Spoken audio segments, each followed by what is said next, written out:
Tumsifu Yesu Kristo. Ndugu zangu, katika masomo ya leo tunaona moja kwa moja hali za maisha yetu, kwa sababu katika somo la kwanza Nabii Eliya anatuonyesha Mungu anapatikana wapi, na sisi je, tunamtafuta Mungu katika hali gani?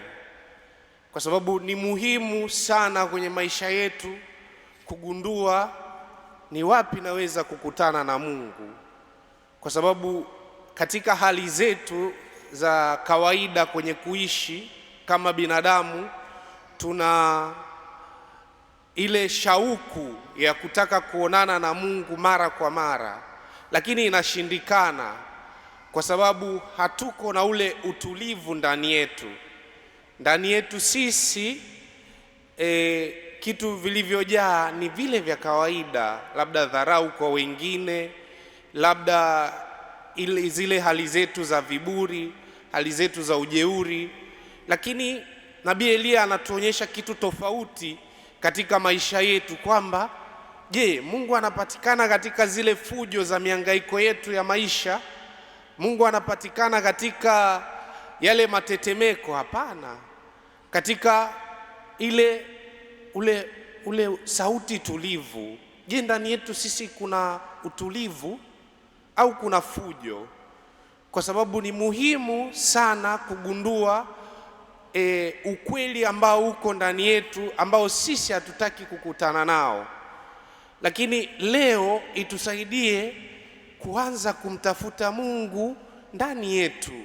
Je, nini kinaishi ndani yetu? Tulishai kujiuliza ni Mungu au tunaishi wenyewe?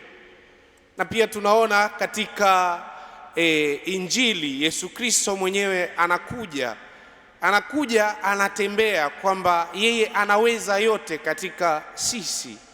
Sababu mara nyingi sisi tunajiona ni wale ambao tunaweza wenyewe peke yetu na nguvu zetu, lakini yeye anakuja kutuonyesha kwamba mimi niko hapa, unaogopa nini? Jipe moyo, naweza kukusaidia leo, naweza kuanza na wewe tena.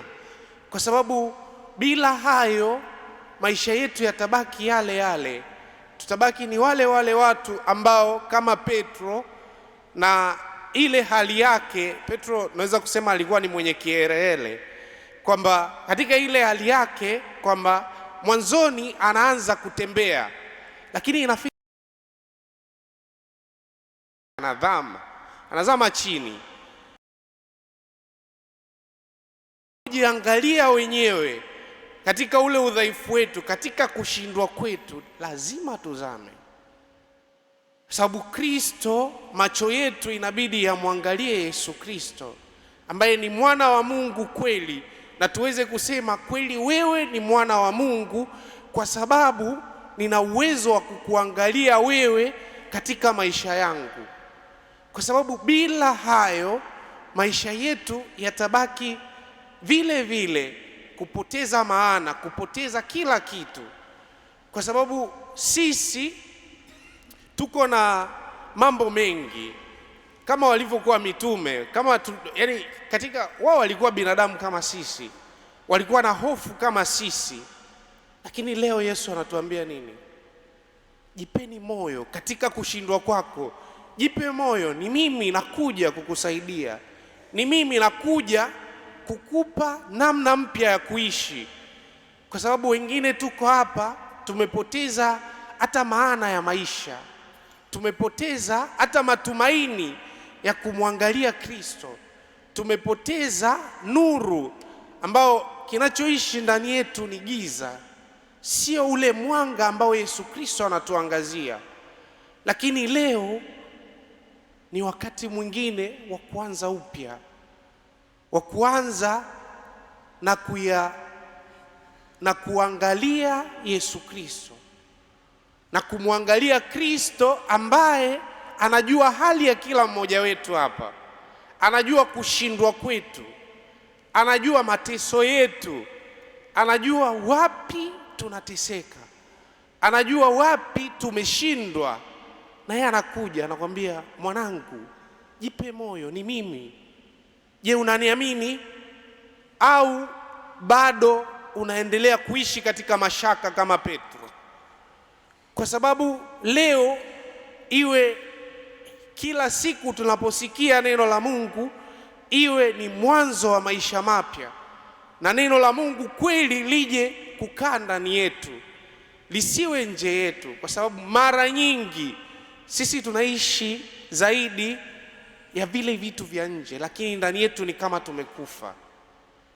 Kwa hiyo leo ni mwaliko wa kuanza tena upya, sababu tunaposikia neno la Mungu litusaidie kutoka pale chini tulipo kwenye lile dimbwi la dhambi zetu, na tuweze kuinuka, tuweze kumwangalia Kristo ambaye yeye ni mshindi kweli, yeye ambaye anaweza kutusaidia kila mmoja wetu katika hali zetu tulizonazo sasa.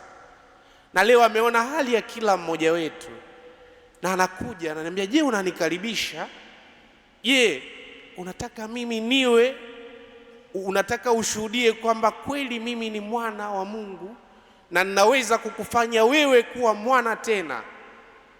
Kwa sababu hayo yatusaidie kuanza tena, tuweze kugundua Mungu anapatikana wapi, tuweze kuamini kwamba Mungu yupo na sisi, anatuangalia katika hali zetu, anatuangalia katika kushindwa kwetu, anatuangalia pia katika udhaifu wetu.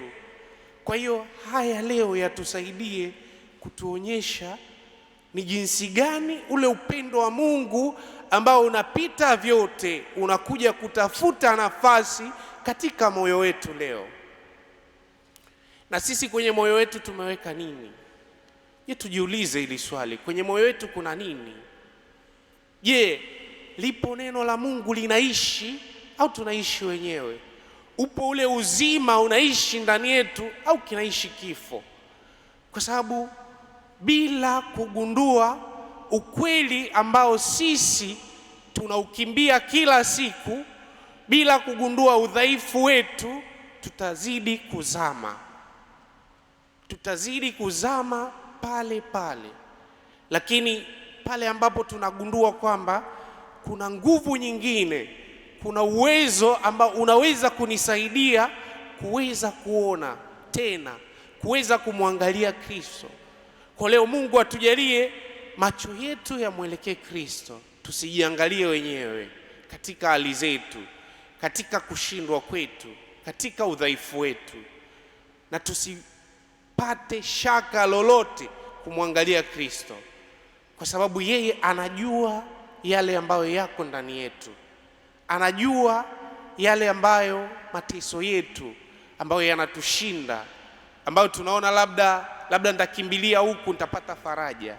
Hata kidogo, kwamba leo iwe mwanzo wa kuanza kuangalia tena Kristo, kuweza kurudi tena kuangalia, kuweza kurudi tena kuanza uhusiano na yeye, kwa sababu yeye anaona hali zetu, anaona mateso yetu, na anakuambia usiogope, ni mimi katika unyonge wako, anakuambia ni mimi, niangalie mimi, kwa sababu naweza kukusaidia, kwa sababu naweza kukutoa pale ulipo na kukufanya tena kiumbe kipya. Sababu Kristo anakuja kwetu leo katika hali zetu za kushindwa, anakuja kutusaidia kweli, anakuja kutupa mwanga tofauti ambao wa yale ambayo tumezoea. Kwa hiyo leo itusaidie kweli kuinuka pale tulipo na kuweza kumwangalia Kristo. Pia Elia anatukumbusha tunatakiwa kusali wakati upi, sio katika fujo, sio katika kelele za ulimwengu huu, bali katika ule ukimya wa ndani. Hata kama kuna kelele ndani yetu, kukiwa kimya, tuna uwezo wa kukutana na Kristo, tuna uwezo wa kukutana na Mungu. Kwa ndani yetu sisi mara nyingi zimejaa zile fujo, kelele za maisha, labda kutaka kuona kwamba naweza kila kitu. Hata kidogo lakini leo itusaidie kuanza tena upya, kuwa kama Mtakatifu Paulo.